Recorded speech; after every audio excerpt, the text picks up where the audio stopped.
Buen día, mi nombre es Brian Christopher Ponce Méndez, soy alumno de la carrera de biotecnología de la sección 04 y para la materia de fisiología animal voy a presentar este tema que es la fisiología del gusto.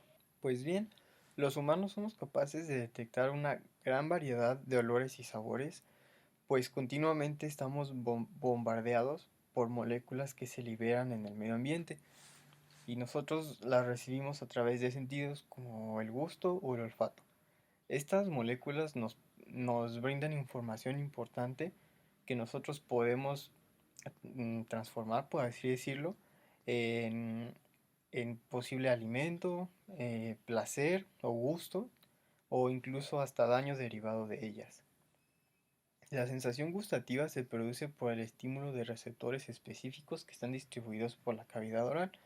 Para que se produzca este estímulo es necesario que las sustancias químicas entren en contacto físico con el receptor. En el humano existen dos sentidos químicos, el gusto y el olfato, que ambos están relacionados. El sentido del gusto es muy importante pues nos permite a nosotros seleccionar un alimento según nuestros gustos, incluso sea relacionado base a una necesidad metabólica de los tejidos en cuanto a determinadas sustancias nutritivas que requerirán. ¿Qué es el sentido del gusto? El sentido del gusto se puede definir como una sensibilidad en respuesta a estímulos químicos por sustancias lápidas. Una sustancia lápida es aquella que produce sabor y estas reaccionan con los receptores gustativos de la lengua. El gusto también se puede definir como un sentido que se desarrolla a través de la interacción de moléculas disueltas con papilas gustativas. Actualmente se conocen 5 sabores, que estos son dulce, salado, amargo, agrio y umami. Aunque el gusto se asocia principalmente con la lengua, también hay receptores gustativos en el paladar y la epiglotis. El gusto se percibe a través de las papilas gustativas, que se concentran en la mucosa de la lengua y en menor medida en el paladar y la faringe. Las papilas gustativas son pequeños grupos de células que están conectadas a fibras nerviosas. En la primera imagen de la lengua podemos ver que la superficie de la lengua, que también es junto con el resto de la cavidad oral, está revestida por un epitelio escamoso estratificado, donde hay protuberancias elevadas. Esas protuberancias son las ya mencionadas papilas gustativas y de estas nos podemos encontrar 4. Las papilas filiformes, papilas foliadas, papilas fungiformes y papilas calciformes. De izquierda a derecha nos podemos encontrar que las papilas filiformes son las más pequeñas, pero también son las más abundantes, y su función es principalmente mecánica. Después las papilas foliadas tienen una organización paralela y no tienen receptores para sabor agrio y amargo. Después nos encontramos papilas fungiformes que, como su nombre lo dice, tienen forma de hongo y estos no tienen receptores para el sabor dulce y salado.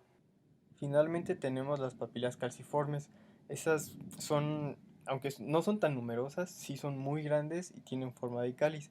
Y estas son receptoras del sabor amargo.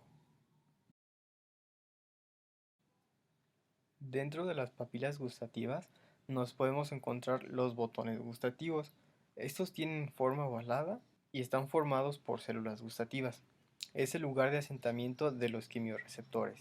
Estos botones gustativos perciben las sensaciones gustativas mediante células sensoriales. Estos botones gustativos contienen unos pequeños cilios que son los que van a enviar mensajes al cerebro sobre el sabor de las cosas, para que podamos distinguir entre sabores si son dulces, ácidos, amargos o salados. En la diapositiva podemos ver un ejemplo de un botón gustativo. Podemos apreciar las células gustativas y además de algunos cilios. Ahí nos podemos encontrar células neuroepiteliales, que también pueden ser células sensoriales, células de sostén y células basales.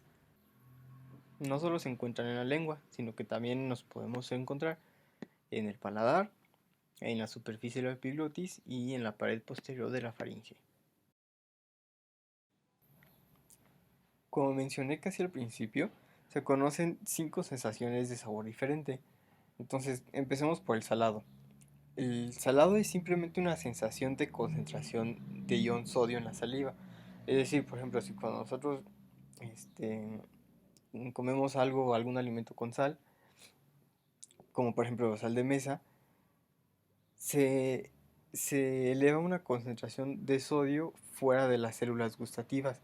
Entonces provoca un gradiente de concentración e impulsa difusión hacia las células. O sea, se despolariza la célula y hace que los iones sodio entren por los canales hacia adentro de la célula, y una vez que están adentro, estimulan la célula y lo lleva a liberar neurotransmisores. Esto genera un potencial de acción y en el cerebro se interpreta como salado. El sabor ácido está causado por sustancias que contienen una alta concentración de hidrogeniones, como por ejemplo el limón. En la diapositiva podemos encontrar un esquema de la célula que percibe el sabor ácido. En azul nos podemos encontrar los canales de potasio, en color violeta los canales de hidrógeno, en color rojo el canal de sodio sensible a amilorina, y por último hasta la derecha en color naranja el canal de calcio activado por voltaje. Entonces cuando nosotros comemos una sustancia ácida, el hidrogenión va a bloquear el canal de potasio. Este hidrogenión va a poder pasar por los canales morado y rojo, que son los canales de hidrógeno y el canal de sodio respectivamente. Esto provoca cambios en el potencial de acción y despolariza la célula. Esta despolarización provoca que los canales de calcio se activen y el calcio pueda pasar por ese canal.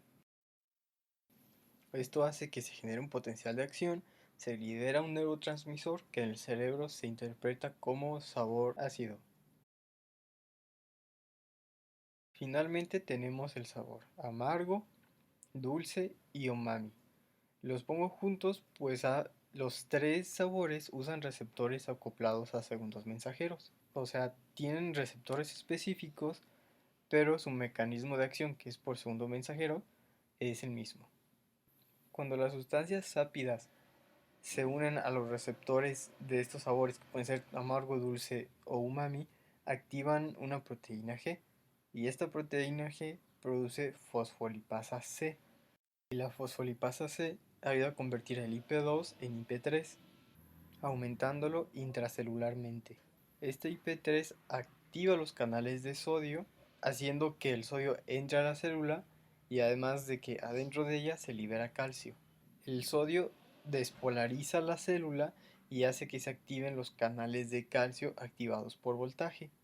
Entonces provoca la entrada de calcio junto con el calcio que ya se había liberado de las reservas dentro de la célula. Esto libera un neurotransmisor que en el cerebro se interpreta como puede ser amargo o dulce o umami.